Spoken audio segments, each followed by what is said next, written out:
Empire's turn to ban. Welcome back, everybody, here to your coverage of WePlay Season 3. It's our last game of the day for the WePlay coverage, and what a nice game it is. Team Empire going up against Na'Vi. Team Empire playing, in fact, both teams playing with the rosters they will be taking to the Dota Pit land this weekend. Of course, Team Empire did change up a couple of players in their roster, so we'll see how they function tonight. A nice little bit of a feel how they are playing at the moment. It's just a best of one, but I am here with the guy who has been with me through our two best of ones already today. It is formerly of MVP, Heen. Welcome to the program, man. Hey Toby, I haven't had a European Dota game to cast in a while, and to the best of my knowledge, neither of these teams have played recently, so what can I say? I don't really know what to expect, and that's gonna keep things really better than the games where I kind of know the history of the teams and what they prefer, like in the past days or so. So some, I guess, standard openings, OD for Na'Vi, and let's see, Earth Spirit, and I mean, they could go with anything, but... The funny thing is, with these two teams, their most recent game they played against each other was just 4 days shy of a month. And that was a full best of 5 in the ESL 1 Manila qualifiers. That's when Team Empire actually beat them out 3-1. The game that knocked them. That was when Na'Vi was having this huge win streak and no one could really touch him. And Horvos just... He was drafting for Team Empire during that game, and they found the sweet spot. Like, they found exactly what Team Empire was all about. And then they changed their rosters. Yeah. If I had to guess, Na'Vi, I think this roster has been pretty stable for the past few months, whereas Empire have a big change. So, based on roster stability, I'd probably give Na'Vi a favor. It's actually kind of funny when you say something like that, because normally it's Na'Vi who have had the roster changes and the massive instability, and if Team Empire ever had a roster change, it was forced by Na'Vi poaching one of their players. Hilariously enough, it's not the case with the latest roster change. Very, very different, in fact.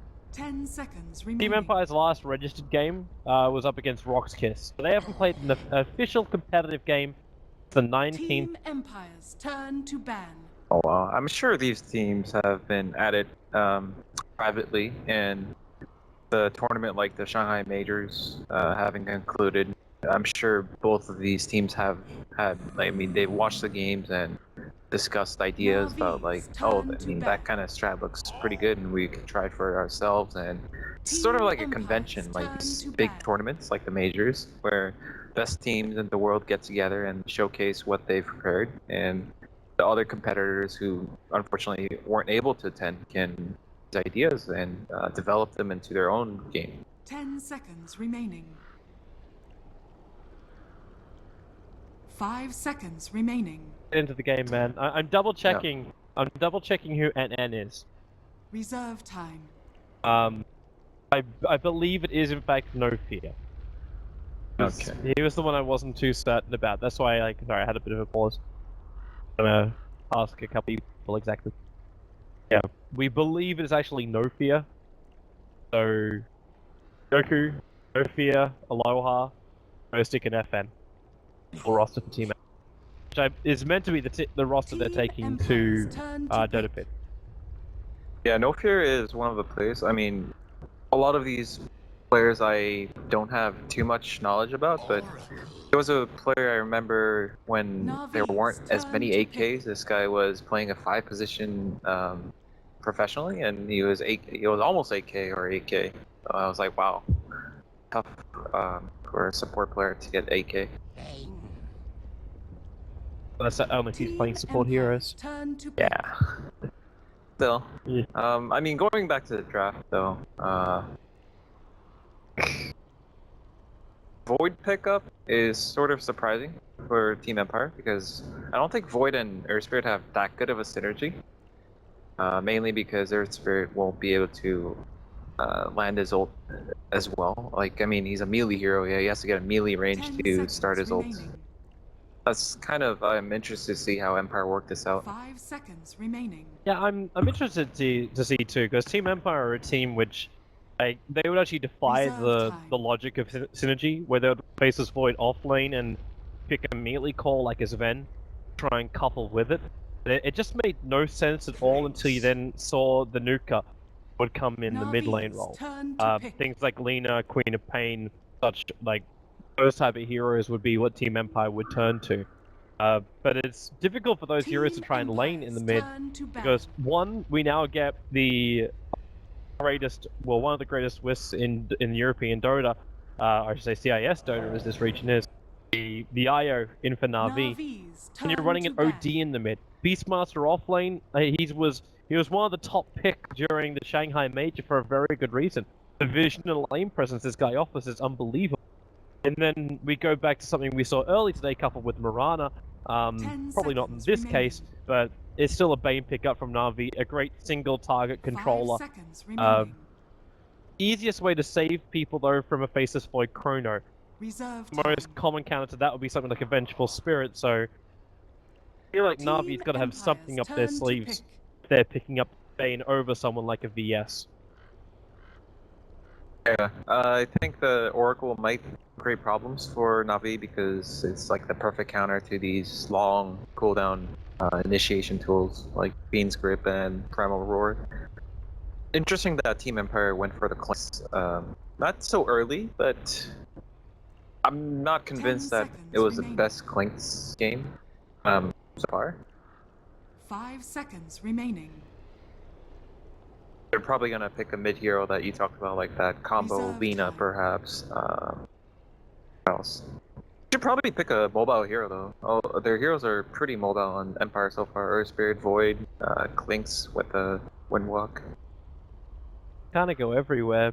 Who else do you feel comfortable laning up against an OD? I don't want to think about something like a Viper, for example, because that would be enough you could tank and potentially lane against the OD, but you really lack the damage, even with the Clinks. Clinks has to get like an early Blink Dagger in order to fight around the Chronosphere of Faceless Void. That'll work. Yeah, I mean, not Navi's to mention turn Empire pick. didn't have any wave clear until that Zeus. He's a good laner against the OD. No one's gonna win. No one's gonna like lose the lane unless they really throw up. It's just a straight trade-off lane. Works for Empire. Empire only looking for trade-off. And the harassment is something which maybe OD can't keep up with. That'll be the only thing which lean my thoughts towards Team 10 Empire, where seconds Zeus remaining. start bringing down the Dendi OD, 5 and then the seconds Spirit remaining. like boulders himself in. They find a kill that way, so they have opportunities for kill. Reserve This is time. really getting interesting because Team Empire have really good vision control, with, like the Clinks running around and the Zeus ults. They have mobile heroes in general. But Navi also have the Beastmaster to get their own vision, and they have the IO to respond to these these small skirmishes where Void jumps in, Chronos and Clink starts hitting, and then IO jumps in with a partner. Queen of Pain, that's sort of unexpected, so it's going to be the OD safe lane. Yeah, really unexpected. But on the bright side, the Queen of Pain is a lot more difficult to gank for the Earth Spirit's rotation and Oracle's rotation. So Danny will have a better escape mechanism than the OD has, but it's still a safe lane OD. Yeah, for sure. At the same time, though, with the Zeus as your mid hero, not sure if Team Empire really were gonna focus too much on ganking the mid. I've seen Zeus lineups get some kills before. You can't underestimate a Zeus, especially if he got a fresh bottle and after all that harassment from the early laning phase, he gets a good 10 chunk of mana seconds back. remaining. He has the firepower to do heavy amount of 5 damage to seconds the remaining. opposing mid.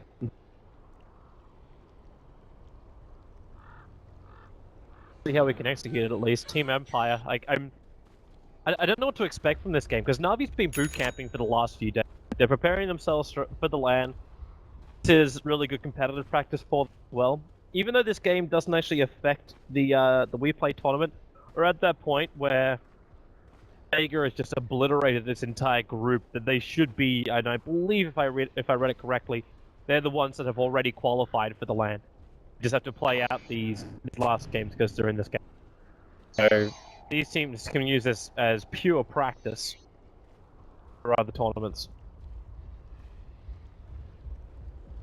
Oh, interesting. They managed to get such an early ward off with the Boot Burst and Beastmaster powered by the IOs and its movement speed.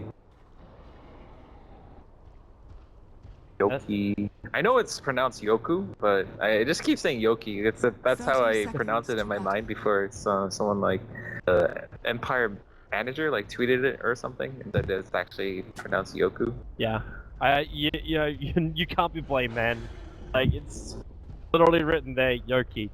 Say hello to Russians. Yeah. Okay, there might be a fight here, but looks like You gotta keep Empire that arc getting lightning cold feet. spam. The Like battle Seneca's got begins. nothing. He really wants to pick up this rune so he can get the bottle. Okay, maybe he won't. In fact, already the Earth Spirit forced to boulder himself away, and that was both runes going the way of Na'Vi. It's a simple imprisonment. Rav walks in, and he has bottom rune. Greatest stuff for Team Empire in this game, especially when Earth Spirit's already burned so many consumables already. I feel like if this was planned, that's pretty smart from Na'Vi because OD will always win in a rune fight one-on-one. So pretty big because Zeus relies heavily on the first bounty rune to ensure his bottle comes timely. I love the positioning as well of Dendy and Seneko. They understand with the Arc Lightning its limitations, where like you want to be able to harass heroes up very early on, and they're just far enough away they're not getting hit by the Arc Lightning while the Zeus finds its early CS. General will take considerable top as well, but it's be a kill. More lane presence than anything else. Void and Beastmaster actually have a horrendous time on these off lanes. Yeah, for sure. Safe lanes are going to go as expected. Klinks is going to free farm, OD is going to free farm. It's more about the mid with the IO Queen of Pain duo against this Earth Spirit Zeus. Moved by Aloha. Can't decide where he wants to go. If he moves down any further in the river, he's going to be revealed out by this Radiant Observe ward, which is like exactly what's happened. He's tried to come into the middle lane to try and gank onto Dendy, although thinking about like a lane switch up. Now you run like what a Dazzle as well as Zeus dual mid, and have the Earth Spirit try and find that rotation on top. Yeah, the Oracle, yeah. And they'll have to dive pretty deep under that tower for it. Yeah, General was able to get some okay levels. He didn't get too much, but as soon as Dendy? the Really? Oracle walked up, Blinks forward and instantly goes to the Shadow Strike. Cool, manages to break himself free. Neko will also catch out that rune. But I should flag to Empire the fact that like Na'Vi have some level of vision around that top rune, or else then he would never have done such a play. it was also a nice move to. He didn't necessarily expect to kill the Oracle, but he wanted to secure Soneko the bounty or the rune, the 2-minute rune, which is vital to IO being relevant in the early game. Another thing which we haven't really mentioned, but should probably keep in the back of our minds is Didier gets bigger on this OD, even if he doesn't get bigger. Like, yeah, a couple of like orb attacks into Ghost Sticks start stealing away that intel. He's only got he's got the Time Walk, which is only 40 mana cost. Like that's he can still get controlled out because the OD's got the imprisonment, take away basically everything else he's got. If he does hit level 6, he won't have the mana for a Chronosphere. The issues with a Faceless Void who can't find CS and can't stay close enough to get levels, because he just empowers the OD to do more damage with every skill. Yeah, I noticed DTRL only hits the Faceless Void once when he's in range, because if he hits him twice, then Void's gonna get a super value time lock out of it. So he's kind of making Void. He's putting Void in a situation where the decisions are not so clear cut. It's always the way, isn't it? Like when you have these burst nuke supports to try and go for ganks, you gotta get the kill quick, and Void just time walks it off, which is what made him such a great. Still makes him such a great lane presence on the off lane. It looks like General's gonna go back for the Iron Talon. He decides this lane is way too harsh for him. Kind of funny because he did get the boots, and I'm not sure if he did get away in the laning phase with the boots, or he just got it to secure this aggressive hill ward for Dendy at mid.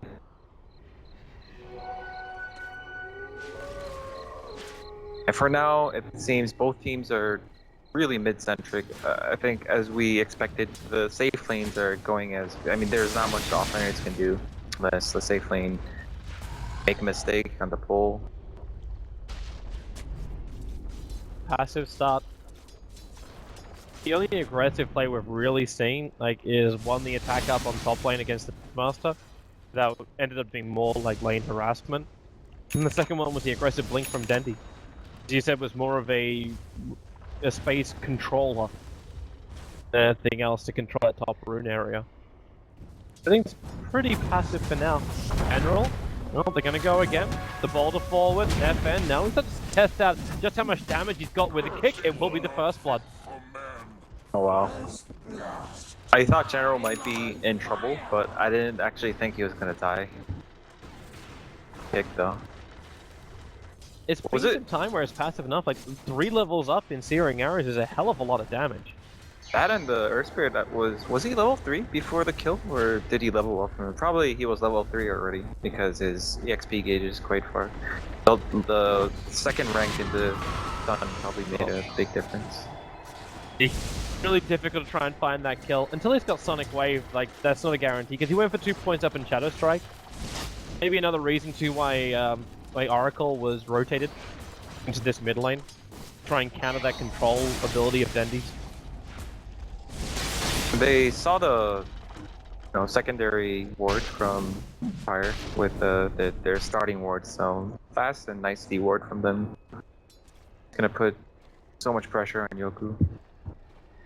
Making a play for that bottom room, but this time he's not coming with support, so Art Style nightmares him up. Saneko will bring the balls in close. They'll take the rune to start with, and they just need a little bit of help. Yoku very, very smartly TPs out.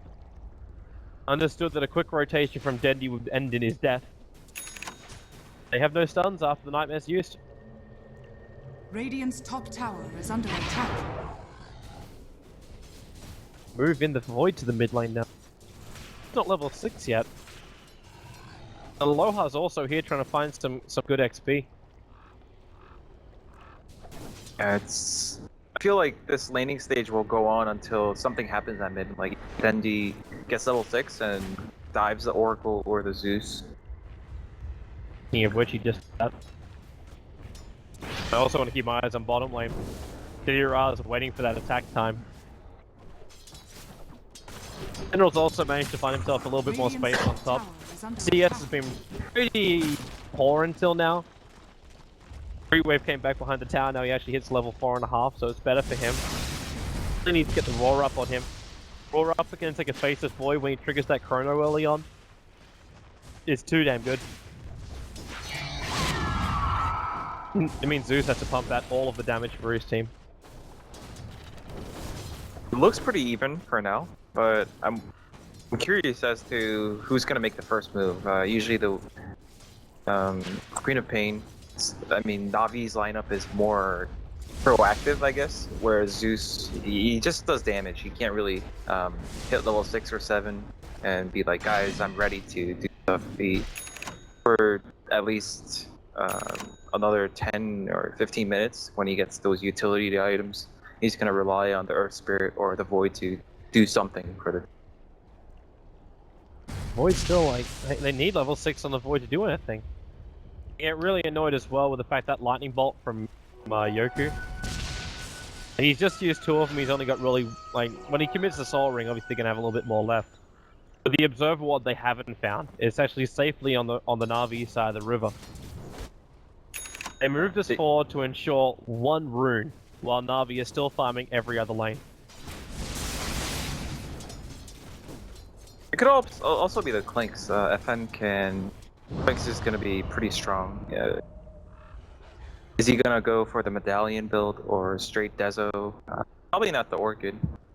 I don't think Orchid Clinks is too popular these days. He's got scouted out in his first movement. First walked right underneath a Beastmaster.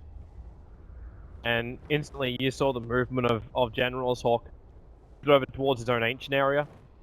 So he'll see when FN comes out of his invis. That's a smart play from General. Generally, when you see a support like Oracle take over a lane from Clinks, you know, Clinks is not just gonna. He's not a Lycan. He's not farm. Oh, relocate. Yeah, they're going up. They're chasing after Aloha dance. Dendi, well, yeah, the Sonic Wave of Valor, so they get the quick. What's FN gonna really chase? He can wait for the relocate to take Dendi back away again, and then go after General. Because Dendi is now back in the mid, so FN, if he wants to try this, he could. Still a couple of balls, but need that more slow General. The Searing Arrow. Okay. Yeah, Thunder God's Wrath. That's gonna help him out too on bottom lane, but the OD Imprisonment saved Arstar. Looks like he was caught inside that Chronosphere, and Ghostic, he's got no mana to use. No way they actually regenerated either. So Diddy Ra, with the extra help of Dendi, in fact, I think Dendi was looking for the kill secure then. They still are able to find the kill on the Faceless Void. So you take a Beastmaster, but the trade-off is your Faceless Void off lane. Not to mention Oracle did die just before that trade-off on the top as well. I think that was a better change for Navi for sure. Top tower is under attack. Ben?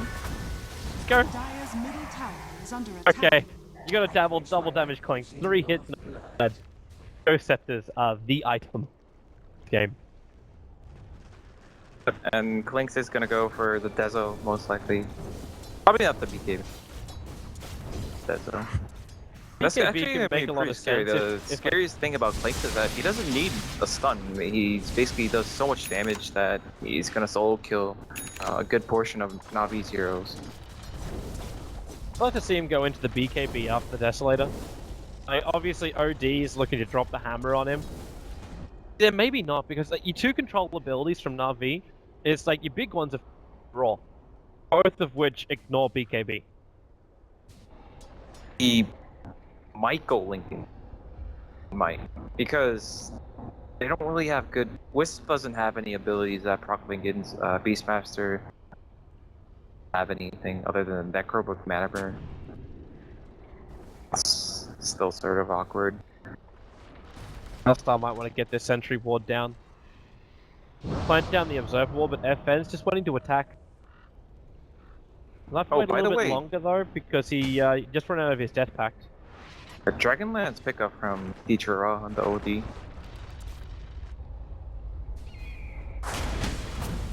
Like they want to go on Aloha Dance. I look at the Hawk for the vision, and General does have the Beastmaster Roar. And the relocate, yep, in they come again. And Aloha, he's copping the brunt of the attack of Na'Vi so far. He's 2 deaths so far of the 3 of Empire. Gonna find Artstyle. Back behind the tower, yep, the ball in. Artstyle, he's got a Nightmare, but yeah, he's not gonna get that one off.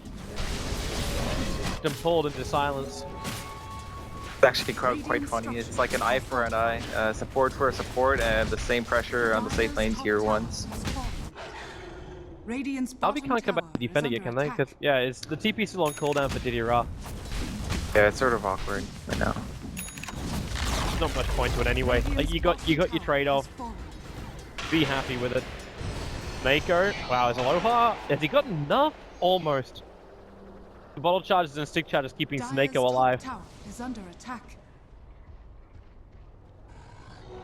My just reward.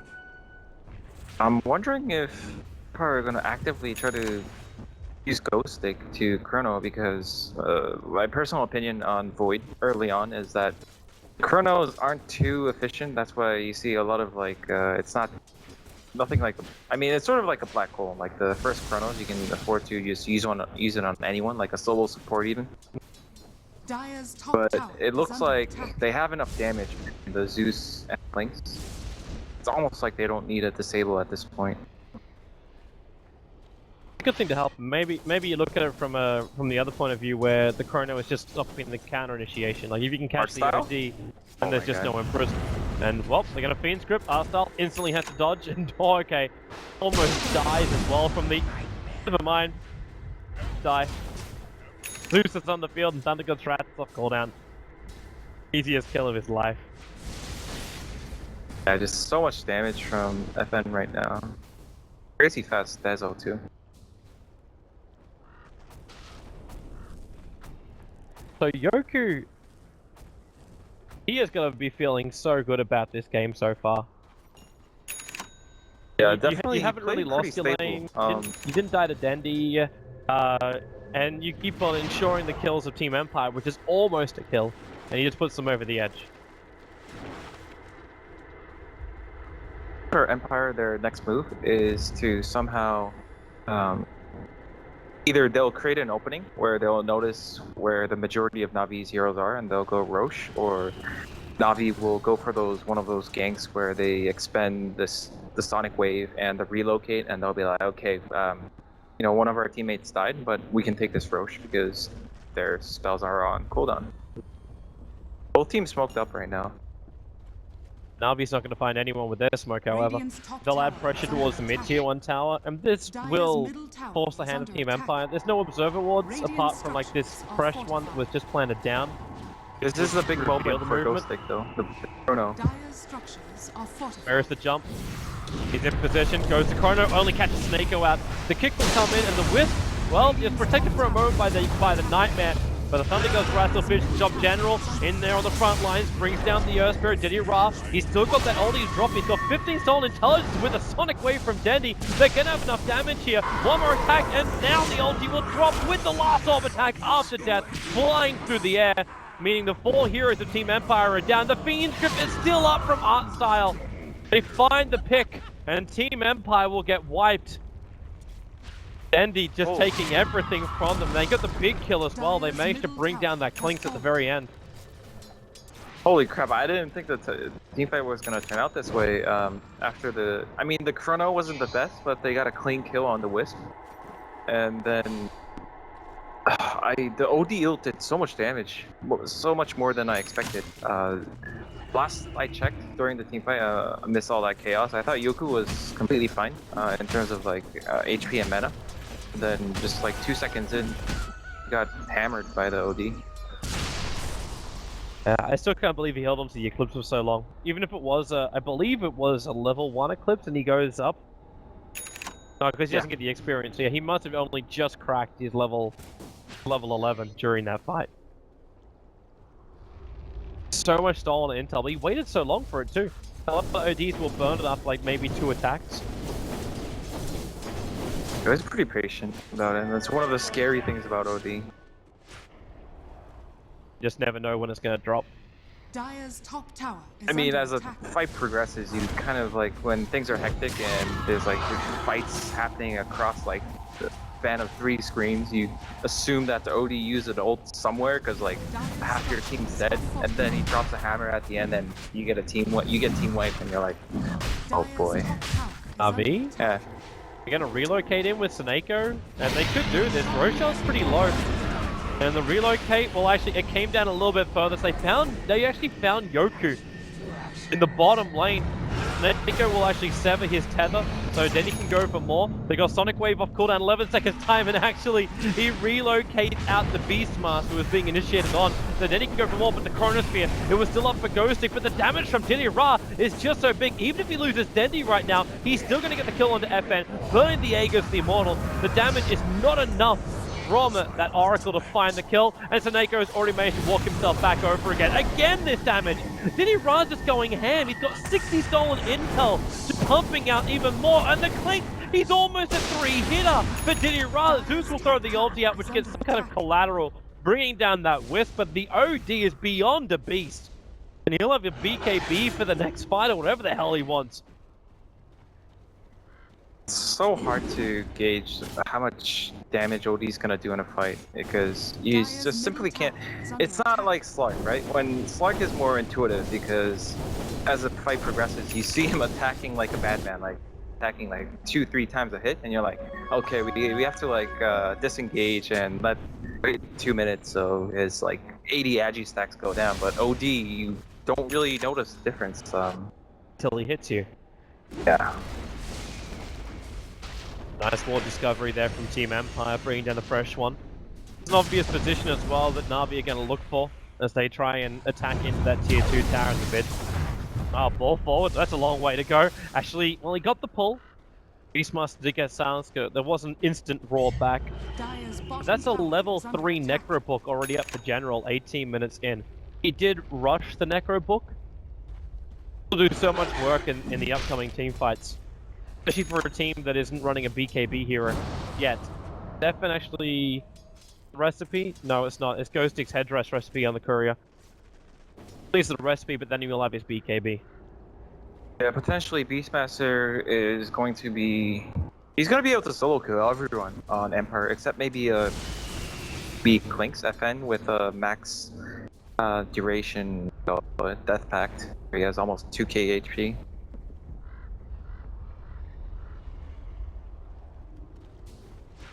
So he just looks at the Beastmaster and Bane to control him. Raw, keep Clinks out of the fight until the BKB wears off. I really want to see what's going to happen once FN's got that. Empire, they don't want to wait. They're going to smoke up and then move over. Well, there's an Observer and Sentry down. Obviously, that won't reveal this movement of Team Empire. Looks like Na'Vi, they understand that something is wrong. Iran's going to be the one caught out of position instantly into the BKB and Earth Spirit. While the Odium Prisma's there, they're going to Chronosphere up. General caught the edge of this, but Thunder God's right, has to be bit of way too early. Dendy wants the Sonic Wave, but it may not matter anyway. F-Pennant's getting destroyed. He's protected by the Oracle, and that actually helped him get the kill over on the Didier Ra. A huge kill, almost 800 gold for it. He'll lose his life, however. The damage is finally impacted in. Aloha Dance, there's no way to escape from this one. They have blown his ultimate, but they still follow up with another kill in the mid. A 4-for-1 trade-off. I think one of the weaknesses of Empire's squad right now, or the challenges they're facing, is that because Dichara has a BKB, the only way for Empire to realistically kill him is get a chrono off, and FN has to basically get full duration straight onto Dichara, and that's assuming there's no saves from like the Nightmare or the Wisp healing him out, or possibly relocating him out. Like, so the win conditions for Empire and team fights is kind of narrow, whereas Na'Vi are a lot more flexible in how they can engage and save each other, relocate, have a lot of blinks. Or like pseudo blinks at least. That's actually when we should start looking at the position more of Na'Vi then. Like the fact that Dirad did die, I didn't see what the relocate from Snake was used on. He is meant to be this relocate saver. They've been using it majority of the time to be aggressive, bring in more people. Well, when Earth Spirit initially rolled in and Dichara kind of, I suppose he understands the nature of the team fights right now, so he immediately BKB'd and started man fighting, and he sure as hell expected to get chronoed. But it didn't matter because, like I said, the only way for Empire to kill Dichara right now with such a long BKB duration of that is for Clinks to get a full duration off on art style. Big catch. They're going to relocate over. The kick does kick in. FN will take a little bit of damage, but it's actually more trouble for the Earth Spirit. Getting hit by 3 orbs, but protected once again. Aloha Dance just playing so good to help out the rest of his team. There's only so much he can do. Doesn't really feel like Yoku is also doing anywhere near enough damage to make Na'Vi fearful of him. Yeah, there's the issue of Oracle's ult being really nice to counter the Beastmaster and Vincere, but your cores are gonna run away after getting what do you call it? Dispelled out of the stun, and it's not really gonna make you win. It's gonna save some lives, but I don't know. It's Empire just have to find a better engagement right now, but Na'Vi are too flexible. Like, Na'Vi can keep pushing the issue too. Like, Empire are never fighting on their terms. They're fighting on Na'Vi's terms. Na'Vi push up, they position the Hawks, they see Empire coming in. The Chronosphere should never catch more than like 1, maybe 2 people. and General has that dagger if he chooses to go. Almost 3k gold. A lot of sense for him to do it. Like, it's the bread and butter for Beastmaster, right? You blink, raw, trigger Necro books, and all of a sudden, whoever you've gone on is dead.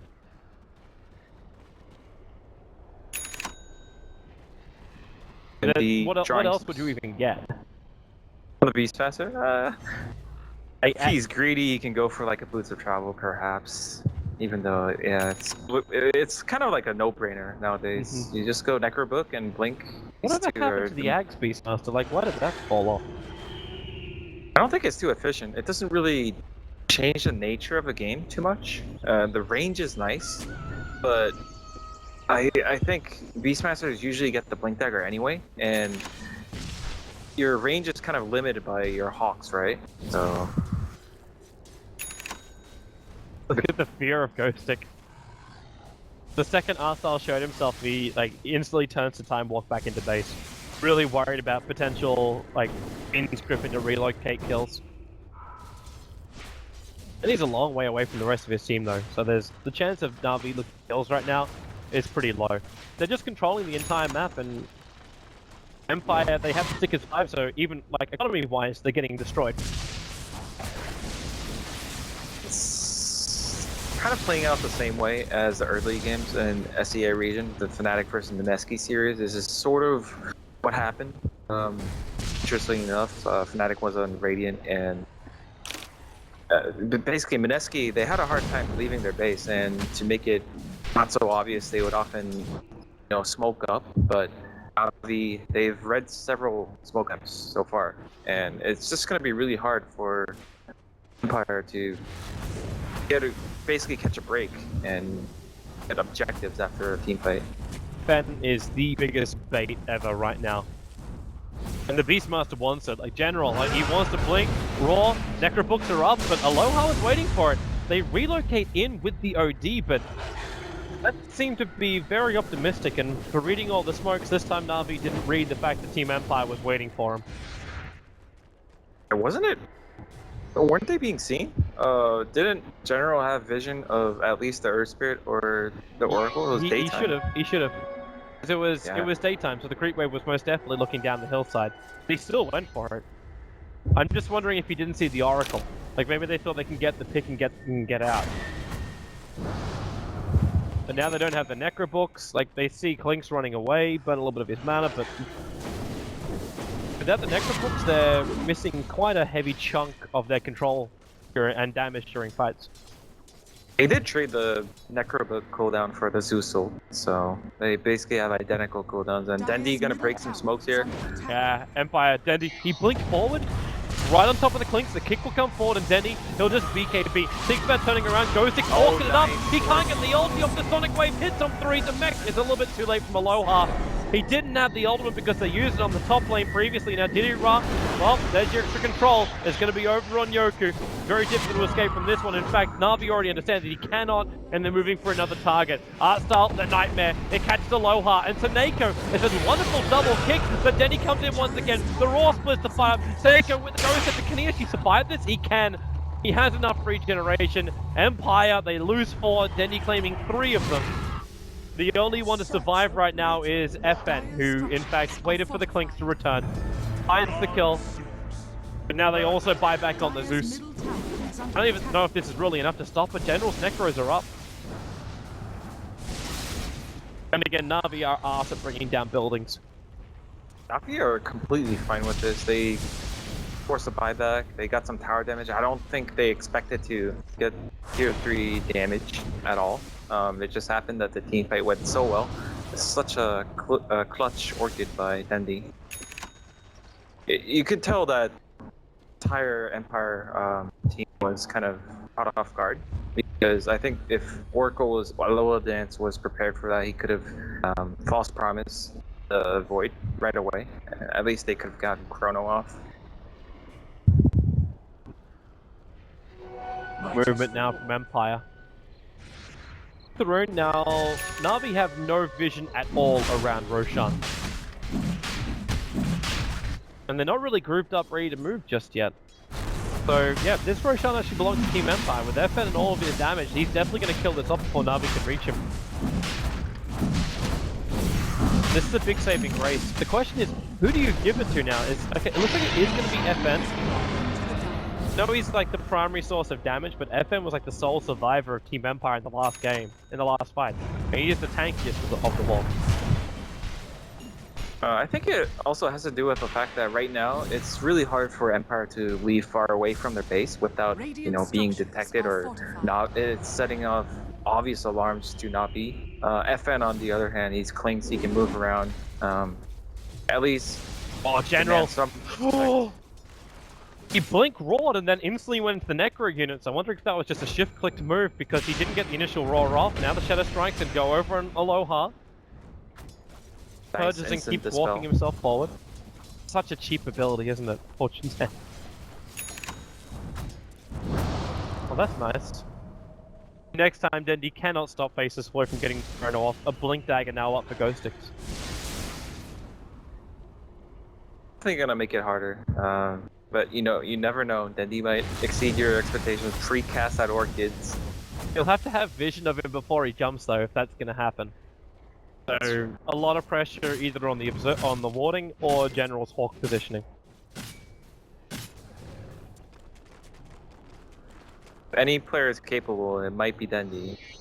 The Orchid is faster than Chrono. Deuce. Gonna play the scene with friends. Can Empire actually afford to pressure this tower? Because top tower is already great damage from the last engagement or last semi-high ground attempt. They have it cleans. Cleans can do this solo. He doesn't need any help for it. Like the only reason why Team Empire would be wanting to do that is if they're using FN as bait. Then they can counter-initiate, but obviously, like, Na'Vi sort of fell for that in the top lane before. You don't expect them to make the same mistake twice, especially in the same, like, 10 minutes. I think it makes sense because General, he didn't have a TP. I think if he had a TP, he could have guessed that everyone was behind the clanks and they went for some, you know, more aggressive pressure on the tower, but he didn't have a TP. Dendi. Serious side. What he wants. He saw it move with the Observe Ward in the lane. Is that the Daedalus? Yeah, it's the Daedalus of FN. Needs a little bit more money though before he can get it. Oh, hello, mid lane. Chronosphere, that's nice! 4 down 3, but then the OG comes in from behind Aloha Den. What do? He has to ulti himself, which means there's no way to protect him for FN. So Diddy Ra, they've already lost 3, but he just stands his ground. The Clinch's BKB will now wear off. A defensive imprisonment. The Gem's also still on the deck. They're going for the force, but he blinks it out, throws the ulti out. But the only thing that was really lost was the Aegis, the Immortal, and Faceless Void. So Team Empire, you'll take that trade any day for a full 5-hero wipe plus gem included. That was the biggest win for Empire so far, by far, this game. I'm actually surprised that Na'Vi sort of lost focus. I'm not sure what they were talking about. Were they kind of talking about different things, or like someone was chasing the courier? They got basically 3-4-man chronoed, and oh damn. The Zeus did so much damage, he actually ulted in range to get max value out of his static field. Mm-hmm. This is one of these times when Na'Vi's very happy they're boot camping, so they could look back over the replay and go, how the hell did that happen? Or why did we even let that happen?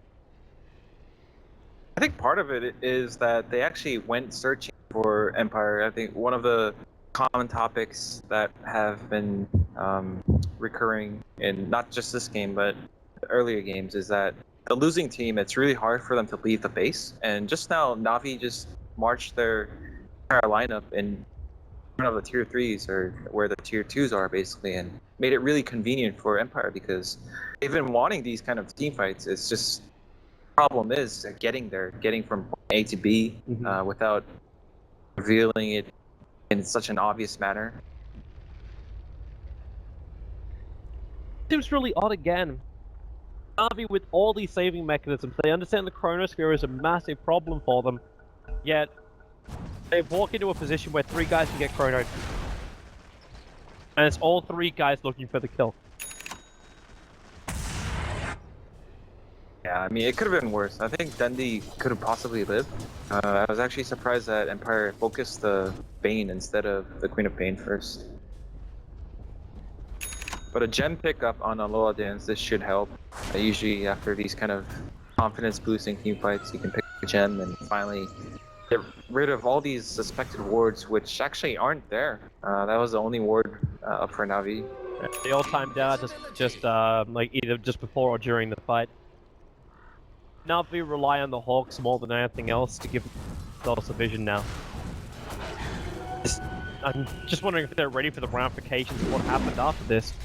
Like, FN's got a full Daedalus as well as a Deso to go with his BKB. Yes, the timing is getting lower. Say lower, he's only used it once. Like, he's still got a 9-second BKB. over on this Clinks. You got a Veil of Discord on the Earth Spirit, so Yoku's presence in these fights is going to get even better. Same for Aloha Dance in a way. Not so much for the Clink. Because his searing arrows are still physical. But he does like so much damage anyway. More damage at this the luxury. I think FN wants some more utility, like flexibility. Potentially a Lincoln's might, but it's kind of awkward to get on Clinks, but paired with the BKB. Oh, Dira. Look at him just open up. FN. He's going to trigger the BKB, and there's the relocate save out. Attacks can fly as far as they want to. Na'Vi. But they really want to defend this. Like, you want to come back and try and keep Snako alive. 1 second, he'll come in, and he's actually imprisoned. So you imprison him back at base, the relocate finishes, and then he can just tether himself away. Screwed up with the Team Empire timing, and Snako survives. I actually haven't seen that before. I don't know why. Yeah, that's pretty neat. It seems so obvious now that you look at it. Yeah, I know. It's like one of those things. Why didn't I think of that? So we've seen things like, oh, you buy like a Glimmer Cape, but obviously that wouldn't work against someone like a Zeus. And you wouldn't want a Ghost Scepter to rely on that, because also it amplifies the damage from the Zeus. It was sort of awkward though. I think in a way Empire, it was good that they couldn't get that Wisp, because the feeling I got was both Na'Vi and Empire, they were sort of unsure about whether to take that fight or not. On one hand, Clinks did use that BKB at the start of the fight, whereas none of Na'Vi really expended any of their key ults. FN gonna run in. You just blinked away from the wave. Now Yoki blinks himself forward to go for the Yule Scepter. A guaranteed chrono over on Denny Narsar could not save him, and they relocated over, but really Snako, they're caught inside the Magnetize. The Earth Spirit will go down, but the cost is too great. They've lost the OD. It's a triple kill for FN. Can he actually catch up to kill off Artstyle as well and give himself the Ultra? Coming down now, but the Necro Books will see him. So it will end up just being a 4-for-3 trade-off. But what a big initiation. Sandy deleted at the start of the fight. Yeah, it's an awkward place to get caught. I don't know what to make of it. Surely they realize that FN's a really big problem and more sentries. They had the gem, but they weren't really disciplined about sticking, like they didn't have like the buddy system where you stick around the gem carrier until you get enough info on where the Clinks is. It also felt really weird, like the relocate position. I think we talked about the lack of vision for Na'Vi, and then you relocate into this area, knowing that the initiation has happened here with a chronosphere that cuts off the rest of your team from moving down the hillside. You literally stranded the OD as well as the Wisp on the other side of the fight in the middle of Team Empire territory. Yeah, one of the great things about Clinks versus OD is that just Clinks, he destroys OD in a man fight. Both sides having BKB, Clinks not affected by the BKBs, but OD needing to pop that BKB. BKB may not be useful anymore. Clinks just picked up that device. With the sheep stick on the field, like Ra, like they got no detection. Like, remember, we have to keep in mind that gem was taken away from Na'Vi. I don't know if the Clinks has just walked up, and because Clinks is holding onto it, he knows if he's walking underneath the sentry ward as well. The amount of information the Team Empire can get that allows Clinks to function is just so much.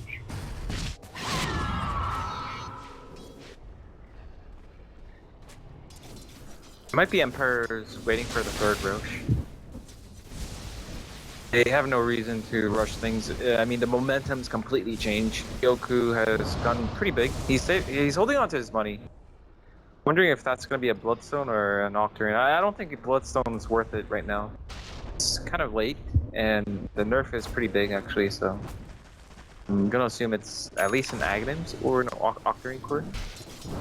Definitely be an Ag for the Void, and the Terrain just makes the most amount of sense. It's a Zeus with lower cooldowns, like Arc Lightning and Lightning Bolt. Like, you dish out so much more in the fights. I mean, it's like the perfect item for Zeus. It makes you tankier, makes you do more damage, Yep, hostile. more utility. Oh, shit, boy! It could have been worse. It could have been like in 2 hits or 1 hit. That was Nah, not almost that one one hit. That was almost one hit from FN. This is a Roche that, you know, they don't really desperately need earlier. The first 2 Roches they desperately needed, but this one is more like because they can. Yeah, this is the icing on the cake. This is to ensure that FN get every bit of damage out during a fight he wants to, and you also then give what's achieved to the Zeus. It's actually in the hands of a low hard dance for now, but I'm fairly certain that's going to end up in like Yoku's hands. No, initially I was gonna say Clink's, the nature of the hero is not the best Aegis carrier because he has like the ults that, it's kind of like DP or Lycan where you die the first time. If you had your ult on, then you survive as a much weaker version of yourself. But at this point, FN is so strong and so farmed that the second life, even without an immediate death pact, is going to be quite trouble. He's dealing almost 300 standard damage again. And that's before Death Pact. After it, you'd see how far it went up. Like, he's almost at 375 damage and increased his life by about 800. This is a powerhouse Clinks. Navi are, the tables have turned completely. Navi are the ones sticking by the Ancients area. They can't even fully utilize their jungle for now. It's just because it's the 2 terrible fights. That first one, like the 3-man chrono, right in front of the tier 3 tower of Team Empire. Terrible relocate in. Oh, General. The Hex. FN, a little bit of a missed attack with his first one, but then he realizes there is nothing he can do on this. General's able to blink himself away with the Chronosphere. Oh, that's a big catch. Did he run while he's inside the BKB? The relocate out, it only saves Arsal. The Sonic Wave kicks in and maybe, oh my! Diran's got the damage available. They may magnetize here, but what's it going to stop? FN, Fiend Script, Arsal, perfect position. Diran will find himself a double kill. Oh, I thought it was all over when that double chrono went out and FN was in a perfect position to pump out the damage, but turned the other way. And Navi get 2 big kills. Not to mention, a lot of ultis on cooldown. Yeah, pretty unexpected turn of events. I think Navi did a fantastic job of kiting not kiting, but reducing the efficiency of Clinks' damage. Midway through the fight, Clinks' strafe ran out, and the Solar Crest was actually so big from Soneko, I think. One of the items that aren't seeing too much play nowadays, after the somewhat moderate nerfs. But Solar Crest, such a good item for... Oh, no! Navi, you're at 5 right now. They are going to get torn apart. Arstyle is down. The Clinks is on the side. They've lost 3. They're going to definitely lose 4. Will they lose Dandy as well? No, he gets back to base safely. Navi, they not see the Aghanims on the Faceless Void. The oldies were on cooldown. Definitely feel like you got the confidence to push up, but you just threw everything that you gained away. To be fair though, even from a spectator point of view, I was kind of like, holy crap, Navi just won that team fight. I was like, I kind of experienced a high for Navi. And I'm sure from Navi's perspective, they lost a lot of control in the game, and that was like a definitely feel-good moment. They may have Not too good. lost a bit of focus, but it's hard to react to that kind of stuff. Like, the Void jumps in, there's an instant buyback. Radiant structures are fortified. Yeah. I don't know how to And even what- react to this, like, because Chrono is back off cooldown. Undergod's Wrath still on cooldown for 30 more seconds, but you got a Clinks with this much damage. Radiant's Quick hit and run, they take the racks, they take the tower.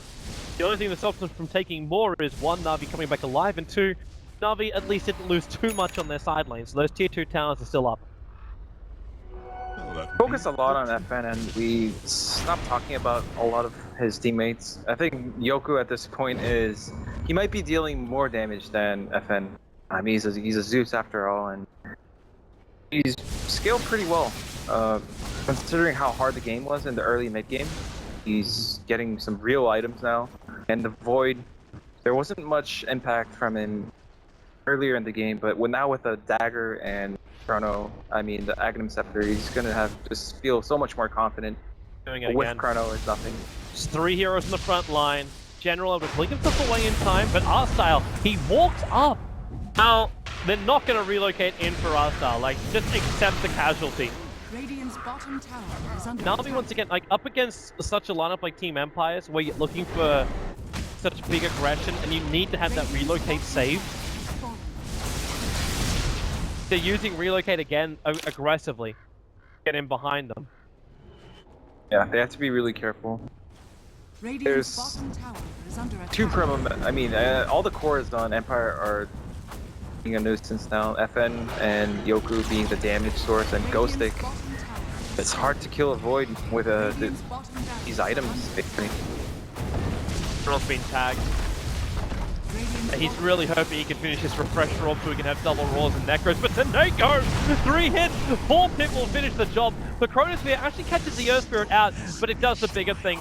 Didier Ra dead for 80 seconds, no buyback of Barbel. This can actually be the GG. They can push and take out the tier 4 towers if they want to. There's just nothing Denny can do against this lineup of Team Empire. They have way too much damage. His control is useless. It's an awkward against BKB heroes. He then went into the AC to try and repair some of this negative armor, like, advantage that's there for Empire, but R-Star gets caught once again. Tier 4 tower's been picked off. Goku, oh, no, Aloha Dance is there to save him. And Dandy being hexed up, the crits are there, and that's GG. Team Empire will take it. Navi, it looked like they had it until that mid-fight, and then there was a couple of other moments where you thought, hey, maybe they can bring this back, but moments quickly faded with like superior team fight of Team Empire. Oh, I'm actually so impressed by Empire's performance, and then I thought this might be the 3rd game in a row where we kind of see the same pattern. Like the early game, somewhat back and forth, and the mid game, 1 or 2 team fights completely changed the momentum, like the direction of the game, and one team just, they could basically never leave their base, and the game slowly